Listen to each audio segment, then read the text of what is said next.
नमस्कार दोस्तों, मेरा नाम है मनीष कुमार सिंह और आपका बहुत-बहुत स्वागत करता हूं मैं 4 पीएम महाराष्ट्र में। दोस्तों, आपको बता दूं कि शरद पवार जो हैं उन्होंने एक ऐसी मांग कर दी है, जिसकी वजह से बीजेपी की टेंशन जो है वो बढ़ सकती है। साथ ही साथ महाराष्ट्र में मराठा आरक्षण और ओबीसी का जो मुद्दा है, वो इतना गरमाया हुआ है और साथ ही साथ सियासी दलों के गले का फांस बना हुआ है। अब देखिए, कुणबी प्रमाण पत्र जारी करने और फुल प्रूफ मराठा आरक्षण की मांग को लेकर के मनोज जरांगे ने आंदोलन छेड़ रखा है। वहीं मराठा आरक्षण समर्थक अब नेताओं के काफिले और उनकी रैलियों को भी टारगेट करने लगे हैं। आपको बता दें कि पहले ही सोलापुर में मराठा आरक्षण समर्थकों ने जो है शरद पवार का काफिला रोक इस मुद्दे पर अपना रुख स्पष्ट करने की मांग की थी। अब शरद पवार ने आरक्षण की मांग के समर्थन की बात कही है और तब जाकर उनका काफिला आगे बढ़ा। लेकिन रैली में भी उन्हें काले झंडे दिखाए गए और मनोज जारंगे के समर्थन में नारे लगाए गए। इन सब घटनाक्रमों के एक दिन बाद ही इसे लेके शरद पवार का बड़ा बयान आया है। शरद पवार ने आरक्षण को लेके 50% की लिमिट हटाने की मांग करते हुए कहा कि केंद्र सरकार इसे लेके बिल लाती है तो महाराष्ट्र की सभी पार्टियां इसका समर्थन करेंगी। शरद पवार ने यह भी कहा कि मोदी सरकार अगर मराठा आरक्षण का प्रावधान करती है तो हम इसका भी समर्थन करेंगे। उन्होंने शिंदे सरकार से इस मुद्दे पर सर्वदलीय बैठक बुलाने की मांग करते हुए ये सलाह भी दे डाली कि मनोज जरांगे और छगन भुजबल जैसे मराठा और ओबीसी नेताओं को साथ बैठा करके भी सरकार को हल तलाशना चाहिए। शरद पवार ने यह भी जोड़ा, आगे कहा कि जब आरक्षण की सीमा 50% से अधिक हो जाती है तो सुप्रीम कोर्ट की 50% वाली लिमिट लागू हो जाती है। इस मामले में केंद्र सरकार ही कुछ कर सकती है अब। तो अब ये जो मामला है ये पूरा केंद्र सरकार के खेमे में जो है शरद पवार ने डाल दिया है और अब महायुति सरकार जो महाराष्ट्र में है, साथ ही साथ जो केंद्र में है बीजेपी की सरकार, अब उन्हें देखना होगा कि आगे कैसे क्या करें। शरद पवार ने जो है इस बयान के जरिए जो गेंद है वो अप्रत्यक्ष रूप से बीजेपी के पाले में डाल दी है।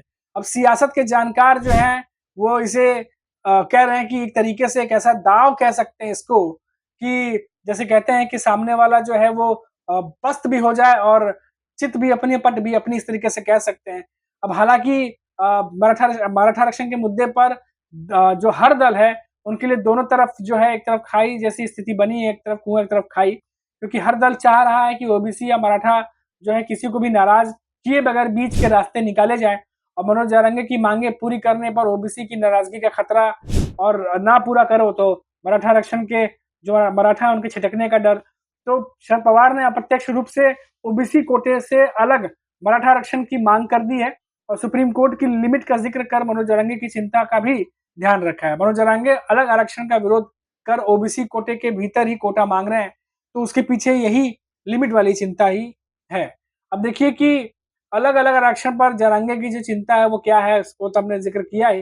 लेकिन अब शरद पवार ने जो बात कही है उसके बाद अब जो चिंता है वो बीजेपी और महायुति सरकार की बढ़ सकती है, क्योंकि ये इतना पेचीदा मामला है क्योंकि इतने समय से चल रहा है और आपने देखा कि कितना प्रोटेस्ट हुआ इस चीज को लेकर के, कितना ही जो है जो खास तौर से महाराष्ट्र की जो इंटीरियर है, बीड़ है और भी कई जगह है वहां पर बहुत ज्यादा प्रोटेस्ट किए गए। उसके बाद ओबीसी की तरफ से भी देखा गया कि जो समर्थक हैं उनको बहुत ज्यादा उन्होंने भी प्रोटेस्ट किया। तो दोनों ही तरफ से जो है ये देखा जा रहा है और इसका हल निकालने में अभी तक सरकार या कोई भी नेता जो है सफल नहीं हुए हैं।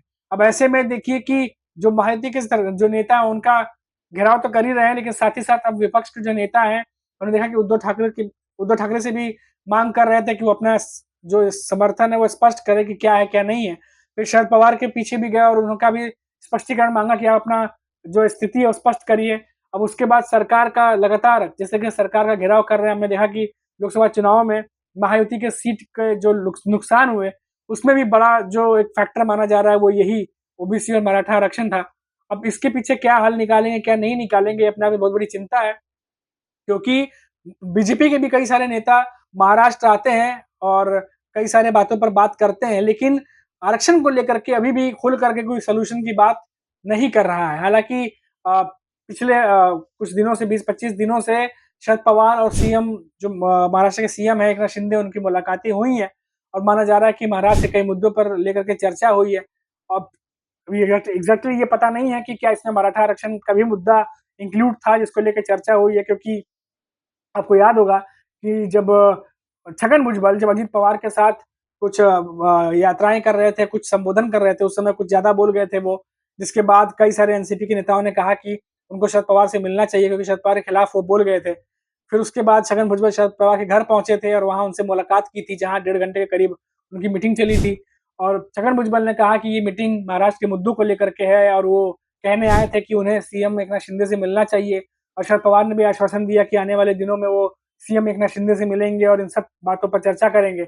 जिसके बाद फिर 20 से 25 दिनों के भीतर शरद पवार 2 बार महाराष्ट्र के सीएम एकनाथ शिंदे से जो है मुलाकात करने पहुंचे। अब इस पे तमाम मुद्दों पर बातचीत हुई है। हालांकि पॉलिटिकल कोई समीकरण को लेकर के बात हुई है कि नहीं हुई है, ये बात किसी ने नहीं कही, लेकिन मुद्दों को लेकर बात हुई है, ये बात जरूर बाहर आई है।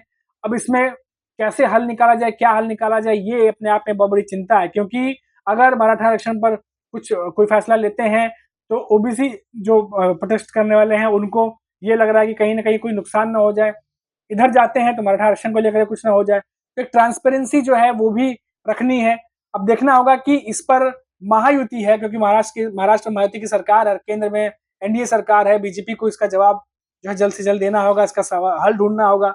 नहीं तो आने वाले समय में सभी जानते हैं कि अभी भी ये मामला इतना गर्म है, तो आने वाले समय में जब चुनाव नजदीक आएंगे तो ये मामला कितना ज्यादा गर्म हो सकता है। क्योंकि मनोज जरांगे हैं वो लगातार जो नेता हैं उन पर हमला करते रहते हैं, उन पे कुछ ना कुछ बयान देते रहते हैं और आने वाले समय में ये और ज्यादा गर्माने की स्थिति दिखाई दे रही है। क्योंकि जिस तरीके से तमाम विपक्षी नेताओं के साथ साथ जो तमाम नेताओं के घेराव हो रहे हैं, ऐसा लग रहा है कि रैलियों में जाते हैं, यात्रा निकाल रहे हैं, उसके बीच में जो है उनके कारवां को रोक लिया जा रहा है। तो आने वाले समय में ये और ज्यादा बढ़ सकता है। तो इसीलिए जो सरकार है उनकी भी चिंता बनी हुई है, विपक्ष के नेता उनकी भी चिंता बनी हुई है, लेकिन हल निकालो तो निकाले कौन, इस पर एक बहुत बड़ा सवाल जो है वो बना हुआ है। तो अब देखना देखना होगा कि आखिर इसका क्या हल निकलता है और क्या जो है बातें निकल के सामने आती है। फिलहाल शरद पवार जो है, जैसा कि मैंने आपको बताया कि शरद पवार ने एक तरीके से जो गेंद है वो बीजेपी के पाले में डाल दी है, क्योंकि सरकार उनकी है और आगे उन्हें किस तरीके से इसको आगे ले जाना है, क्या सोल्यूशन निकालना है, वो बीजेपी और मायावती सरकार को देखना होगा। अब इस तरीके से जिस तरीके से इनका घेराव किया गया था शरद पवार का, इनके काफिलों को रोका गया था और इनसे स्पष्ट करने के लिए इनकी स्थिति कही गई थी, तो ऐसे में साफ कर दिया है कि उनको समर्थन है, उनका शरद पवार का समर्थन जो है वो है उनको। लेकिन जो हल है वो कौन निकाले, इस पर एक बहुत बड़ा सवाल है। तो फिलहाल अभी के लिए इतना ही, फिर लौटेंगे तो महाराष्ट्र की किसी बड़ी खबर पर बात करेंगे। और क्योंकि इन दिनों ये खबर बतानी इसलिए जरूरी थी क्योंकि महाराष्ट्र में इन दिनों मराठा आरक्षण और ओबीसी जो मामला है वो काफी ज्यादा गर्म है और खुल करके नेता अभी इस मामले पर कुछ बोल नहीं रहे हैं। लेकिन बात जरूर है कि सभी जानते हैं कि ये कितना सेंसिटिव मामला है और इसका हल निकालना कितना जरूरी है। नहीं तो आने वाले चुनावों में जरूर इसका भुगतान जो है वो करना पड़ सकता है। तो फिर लौटेंगे तो बात करेंगे किसी बड़ी खबर पर। तब तक के लिए आप देखते रहिए 4 PM महाराष्ट्र और मुझे इजाजत दीजिए। नमस्कार।